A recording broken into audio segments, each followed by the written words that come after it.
নমস্কাৰ মৰমৰ ছাত্ৰ-ছাত্ৰীসকল। আজি আমি এই ভিডিঅ'টোৰ জৰিয়তে তোমালোকৰ বিজ্ঞান পাঠ্যপুথিখনৰ পঞ্চম অধ্যায় অম্ল, ক্ষাৰক আৰু লৱণ পাঠটিৰ যিখিনি পাঠভিত্তিক ভিতৰুৱা প্ৰশ্ন আছে সেইখিনি আমি আলোচনা কৰিম। আৰু ইতিমধ্যে মই এই পাঠটোৰ দুটা ভিডিঅ' আগত দি দিছোঁ আৰু তোমালোকে যদি চোৱা নাই তেনেহ'লে মই এই ভিডিঅ'টোৰ ডেছক্ৰিপশ্যন বক্সত তাৰ লিংক দি দিম, তাত গৈ তোমালোকে চাই ল'বা। তেন্তে আহা আমি দেৰি নকৰি আজিৰ খণ্ডটো আৰম্ভ কৰোঁ। এতিয়া আমি আগৰ ভিডিঅ'ত 41 নম্বৰলৈ আলোচনা কৰিছিলোঁ। আজি 42ৰ পৰা আলোচনা কৰিম। আমাৰ ইয়াতে কৈছে যে প্ৰশমন বিক্ৰিয়া কি? তে আমাৰ উত্তৰটো হ'ব এইদৰে যে প্ৰশমন বিক্ৰিয়া হৈছে অম্ল আৰু ক্ষাৰকৰ মাজত হোৱা এটা ৰাসায়নিক বিক্ৰিয়া, য'ত উভয়ে কি কৰে নিজৰ ধৰ্ম হেৰুৱাই লৱণ, পানী আৰু তাপ উৎপন্ন কৰে। এতিয়া এইটোকে কৈছে যে যেতিয়া অম্ল আৰু ক্ষাৰক একলগ হয়, একলগ হোৱাৰ ফলত কি হয়, ইহঁত দুয়োটাৰ মাজত এটা ৰাসায়নিক বিক্ৰিয়া ঘটে, যাৰ ফলত দুয়োটাই কি কৰে নিজৰ নিজৰ যি ধৰ্ম আছে সেই ধৰ্ম হেৰুৱাই পেলায়।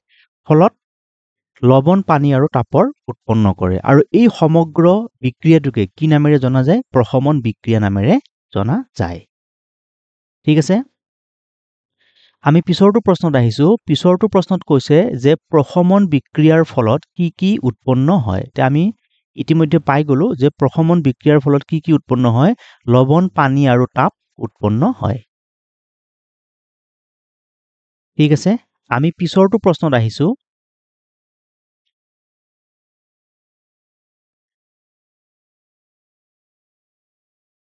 আমাৰ পিছৰটো প্ৰশ্নত কি বুলি কৈছে যে প্ৰশমন বিক্ৰিয়া অধ্যয়ন কৰিবলৈ কি ব্যৱহাৰ কৰা হয়? আমি জানো যে প্ৰশমন বিক্ৰিয়া অধ্যয়ন কৰিবৰ কাৰণে কি ব্যৱহাৰ কৰা হয়? সূচক ব্যৱহাৰ কৰা হয়। ঠিক আছে? 45 নম্বৰত কৈছে অম্ল আৰু ক্ষাৰকৰ মিশ্ৰণত ৰাসায়নিক বিক্ৰিয়া কিয় ঘটে?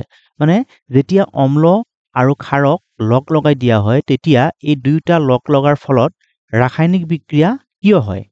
কাৰণ এই কাৰণে ৰাসায়নিক বিক্ৰিয়া হয়, কাৰণ অম্ল এটা বেলেগ ধৰ্মৰ পদাৰ্থ আৰু ক্ষাৰকো হৈছে এটা বেলেগ ধৰ্মৰ পদাৰ্থ। সেইকাৰণে দুয়োটা যেতিয়া একলগ হৈ যায়, ফলত কি হয়? ৰাসায়নিক বিক্ৰিয়া ঘটে।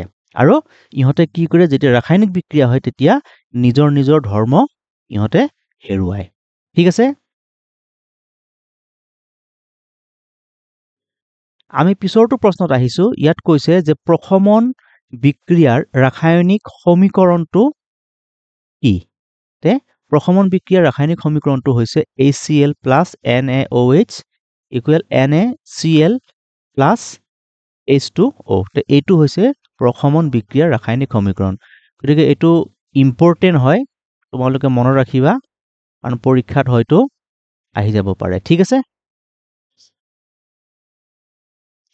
আমি নেক্সট কুৱেশ্যনটোত আহিছোঁ। নেক্সট কুৱেশ্যনটোত কৈছে যে পিত্তৰসে কি কামত সহায় কৰে? মনত ৰাখিবা, পিত্তৰসে আমাক কি কামত সহায় কৰে? আমি যিবোৰ চৰ্বিজাতীয় বা স্নেহজাতীয় খাদ্য খাওঁ, সেই খাদ্যবোৰ হজম হোৱাত এই পিত্তৰসে কি কৰে? আমাক সহায় কৰে। ঠিক আছে? এতিয়া আমি নেক্সট কুৱেশ্যনত আহিছোঁ। আমাৰ নেক্সট কুৱেশ্যনটোত কি বুলি কৈছে? যে অম্লনাশক ঔষধ হিচাপে কি ব্যৱহাৰ কৰা হয়?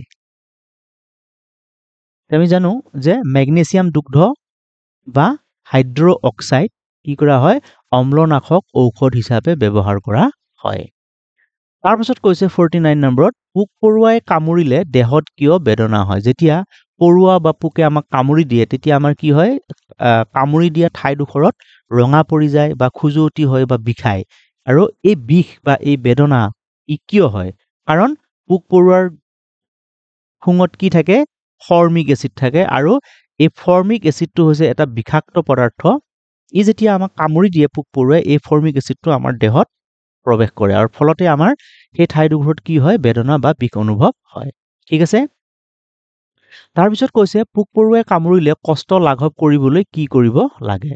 তে আমি জানো যে পাই আহিছোঁ যে যেতিয়া অম্ল আৰু ক্ষাৰক একলগ হয়, তেতিয়া কি হয়? তাত ৰাসায়নিক বিক্ৰিয়া ঘটি পেলাই দুয়োটাই নিজৰ নিজৰ ধৰ্ম হেৰুৱাই পেলায়। সেইকাৰণে যিহেতু পোক পৰুৱাৰ কামুৰিলে আমাৰ দেহত কি সোমাই যায় ফৰ্মিক এচিড সোমাই যায় গতিকে এচিড সোমায় তে গতিকে আমি কি কৰিব লাগিব ইয়াক নাইকিয়া কৰিবৰ কাৰণে আমি কি কৰিব লাগিব ক্ষাৰক ব্যৱহাৰ কৰিব লাগিব গতিকে ক্ষাৰজাতীয় পদাৰ্থ হৈছে কি চূণ বা সেমেকা বেকিং সোডা বা কেলামাইন তে এইকেইটা হৈছে ক্ষাৰকীয় পদাৰ্থ গতিকে যেতিয়া আমাক পোক-পৰুৱাই কামুৰে সেই কাৰণে আমি কি কৰোঁ তাত চূণ লগাই দিওঁ গতিকে চূণ লগাই দিয়াৰ লগে লগে এচিডটো কি হয় ফৰ্মিক এচিডৰ প্ৰকোপটো কমি যায় ফলত আমাৰ যি বিষ হয় বা যি বেদনা হয় সেইবোৰ কি হয় কমি যায় ঠিক আছে তাৰ পাছত কৈছে মাটি বৰ বেছি আমলিক বা ক্ষাৰকীয় হলে কি অসুবিধা হয় এইটো আমি আগত পাই গৈছো যে যেতিয়া মাটি এডোখৰ আমলিক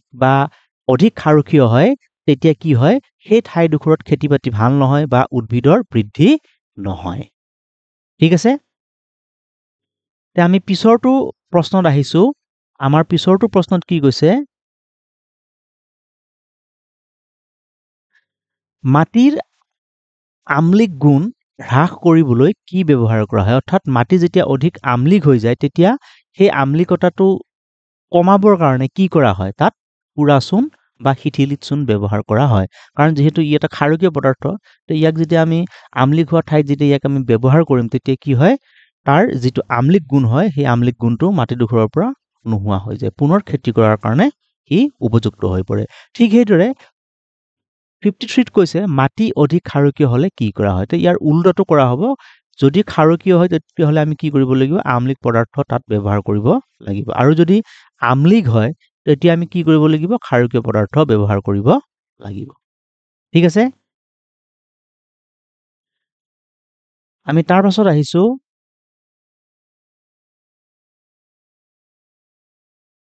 তাৰ পাছত কৈছে যে কল কাৰখানাৰ আৱৰ্জনাই মাটিৰ কিদৰে ক্ষতি কৰে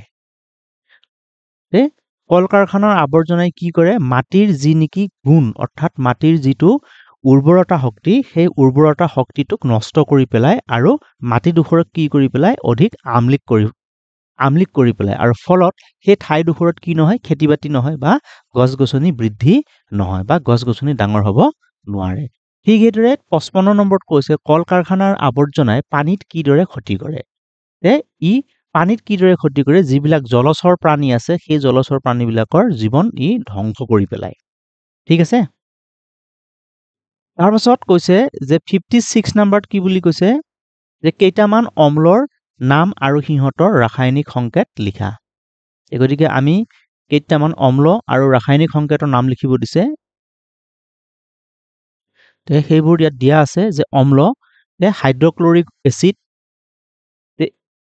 ইয়াৰ ৰাসায়নিক সংকেত হৈছে কি HCl ঠিক সেইদৰে সালফিউৰিক এচিড হয় তে ইয়াৰ ৰাসায়নিক সংকেত H2SO4 ঠিক সেইদৰে নাইট্ৰিক এচিড ইয়াৰ ৰাসায়নিক সংকেত কি হয় HNO3 ঠিক আছে ঠিক সেইদৰে ফৰ্মিক এচিড তে ফৰ্মিক এচিডৰ ৰাসায়নিক সংকেত কি হয় HCOOH ঠিক সেইদৰে এচিটিক এচিড ইয়াৰ ৰাসায়নিক সংকেত কি হয় CH3COOH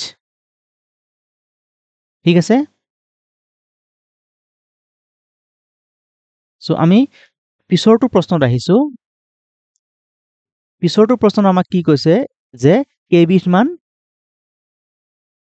ক্ষাৰক আৰু সিহঁতৰ ৰাসায়নিক সংকেতৰ নাম লিখা তো এইবিলাক হৈছে ক্ষাৰক সোডিয়াম হাইড্ৰক্সাইড বা কষ্টিক সোডা এইটো হৈছে এটা ক্ষাৰক আৰু ইয়াৰ ৰাসায়নিক সংকেতটো হৈছে NaOH ঠিক সেইদৰে পটাছিয়াম হাইড্ৰক্সাইড বা কষ্টিক পটাছ ইয়াৰ ৰাসায়নিক সংকেত হৈছে KOH ঠিক সেইদৰে এমোনিয়াম হাইড্ৰক্সাইড ইয়াৰ ৰাসায়নিক সংকেত হৈছে NH4OH ঠিক সেইদৰে কেলছিয়াম হাইড্ৰক্সাইড ইয়াৰ ৰাসায়নিক সংকেতটো হৈছে CaOH2 আৰু মেগনেছিয়াম হাইড্ৰক্সাইড ইয়াৰ ৰাসায়নিক সংকেত হৈছে MgOH2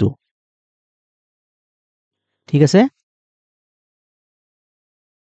আমি পিছৰটো প্ৰশ্নত আহিছো পিছৰটো প্ৰশ্নত কৈছে যে কেইবিধমান লৱণ আৰু সিহঁতৰ ৰাসায়নিক সংকেতৰ নাম লিখা ঠিক আছে সোডিয়াম ক্লোৰাইড যেটো আমি খাওঁ ইয়াৰ ৰাসায়নিক সংকেতটো হৈছে কি NaCl ঠিক সেইদৰে পটাছিয়াম ক্লোৰাইড ইয়াৰ ৰাসায়নিক সংকেতটো হৈছে কি KCl তাৰপিছত সোডিয়াম কাৰ্বনেট সোডা ইয়াৰ ৰাসায়নিক সংকেত হৈছে Na2CO3 ঠিক সেইদৰে তো বানানটো ভুল হৈ আছে পটাছিয়াম নাইট্ৰেট ইয়াৰ ৰাসায়নিক সংকেতটো হৈছে KNO3 আৰু সিলভাৰ নাইট্ৰেট ইয়াৰ ৰাসায়নিক সংকেত হৈছে AgNO3 ঠিক আছে আমি পিছৰটো প্ৰশ্নত আহিছো পিছৰটো প্ৰশ্নত কি কৈছে যে ভিনেগাৰত কি এসিড থাকে তে আমি জানো যে ভিনেগাৰ থকা এসিড বিধৰ নাম হৈছে এসিটিক এসিড ঠিক আছে ঠিক এইদৰে দৈত কি এসিড থাকে তে দৈত লেক্টিক এসিড থাকে ঠিক এইদৰে আমাৰ 16 নম্বৰ প্ৰশ্নটোত কৈছে যে কমলা নেমু আদিত কি এসিড থাকে যে কমলা নেমু আদিত সাইট্ৰিক এসিড থাকে ঠিক আছে ঠিক এইদৰে পালেং শাকত কি এসিড থাকে পালেং শাকত থকা এসিড বিধৰ নাম হৈছে অক্সালিক এসিড ঠিক এইদৰে আমলখিত থকা এসিড বিধৰ নাম হৈছে এসকৰ্বিক এসিড তে মনত ৰাখিবা এইকেইটা খুব ইম্পৰ্টেন্ট হয় ইয়াৰ মাজৰ পৰা তোমালোকৰ নিশ্চয় 1 নম্বৰ বা 2 নম্বৰ থাকিব ঠিক আছে আমি পিছৰটো প্ৰশ্নত আহিছো পিছৰটো প্ৰশ্নত কি বুলি কৈছে